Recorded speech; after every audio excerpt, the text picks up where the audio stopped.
Olá, queridos alunos, nós aqui reunidos, professora Suzana. Hoje a gente dá início a uma nova era, então vou tentar auxiliá-los por aqui em relação à prova da OAB. Vou começar então trabalhando dicas em relação às questões de prova do direito constitucional. Gradativamente, conforme vamos ampliando aí as nossas participações, eu vou trabalhar também questões de direito administrativo, aí o que mais eu puder auxiliar vocês. Então, no direito constitucional, a média de questões são 7 questões. E elas são muito variadas, então nós temos tanto questões em relação ao processo legislativo, nós temos questões em relação a crimes, né, a questão das imunidades dos parlamentares, nós temos as questões em relação às responsabilidades e imunidades do presidente da República, nós temos questões em relação ao poder judiciário, súmula vinculante, competência, CNJ, nós temos questões sobre controle da constitucionalidade, que essas não faltam nunca, estão sempre lá nas nossas questões de prova da OAB. Então, claro que não vou conseguir aqui nas dicas trabalhar todos os pontos e todos os detalhes para vocês, mas eu vou tentar, na medida do possível, resolvendo questões. Então, a gente vai trabalhar com dicas, com solução de questões dos últimos anos, então, tanto agora, 2017, 2016, vamos pegar as últimas questões e a formatação delas e vamos então com a questão fazer uma revisão em relação àquele ponto do conteúdo, porque vocês sabem que aquele ponto do conteúdo que está naquela questão vai ser novamente questão de prova. Então o conteúdo ele é repetido, mas de uma forma diferente em termos de questões. E aí, no decorrer do ano, gradativamente, eu vou, então, tentar ampliar essas dicas aqui no nosso canal. Então, quem se interessar, venha conosco. Vamos, então, iniciar as nossas dicas de dicas de direito constitucional para a prova da OAB. Então, vamos lá. Vamos resolver uma questão e, com isso, então, revisar o conteúdo específico daquela matéria. Vejamos esta questão aqui. Ela diz o seguinte: o presidente da República tem dúvidas sobre como proceder em determinado projeto de lei que vem gerando muitas críticas na imprensa.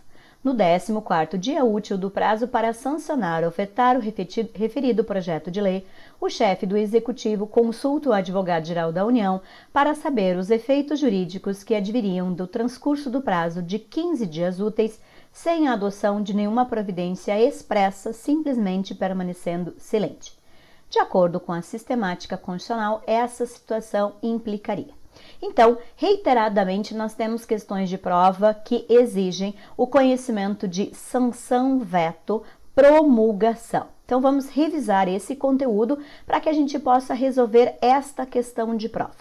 Primeiro, quais são os tipos legislativos que efetivamente será vetado ou sancionado pelo presidente da República? Somente lei complementar, lei ordinária e medida provisória que no decurso do processo legislativo sofrer alteração. Então, não são todas as medidas provisórias transformadas em lei que passam pela sanção ou veto do presidente da República. Somente a medida provisória que no decurso do processo legislativo tiver, então, alguma alteração. Esta voltará ao presidente da República para ser vetado ou sancionado. Então, primeiro, saber, não existe veto ou sanção em emenda à Constituição, não existe veto ou sanção em decreto legislativo e não existe veto ou sanção em resolução. Por que não existe? Porque emenda à Constituição é poder constituinte, derivado reformador, cabe somente ao Legislativo. Decreto legislativo é uma função exclusiva do Congresso Nacional, quando está controlando os atos do presidente da República.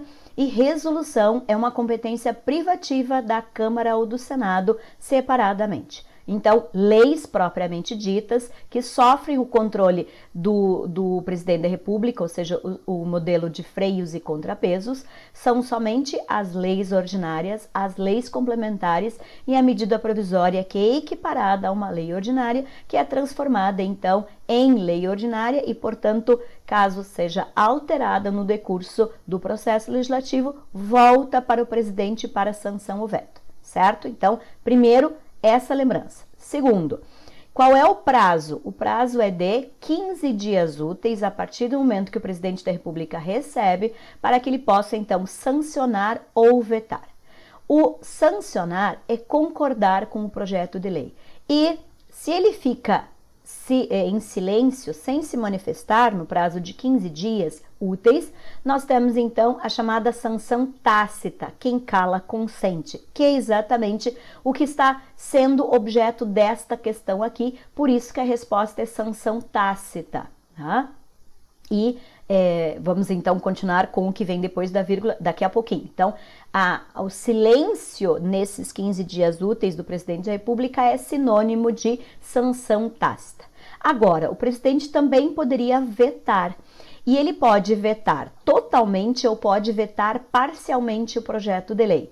O vetar parcialmente significa que ele pode vetar parágrafo, inciso, a linha. O que ele não pode, que é vedado, é ele vetar simplesmente uma expressão, porque a expressão no sistema brasileiro é somente controle da constitucionalidade e aí é feita pelo STF. O veto do presidente, ele pode ser parcial, mas ele é parcial em relação a dispositivo, parágrafo, inciso, a linha, não, o artigo todo, a lei toda. E mais, o veto obrigatoriamente tem que ser motivado, justificado. Ele pode ser tanto jurídico como ele pode ser político, mas ele obrigatoriamente tem que ser vetado, tem que ser justificado esse veto. Caso o presidente da República vete, esse veto ele volta para o Congresso Nacional agora no modelo unicameral, uma sessão conjunta. Então é o Congresso Nacional que irá se reunir de forma unicameral, sessão conjunta, quórum maioria absoluta, para derrubar ou não este veto.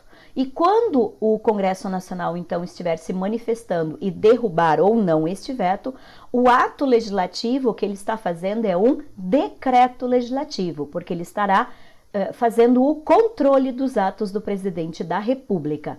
Esse derrubada do veto volta para o presidente da República promulgar.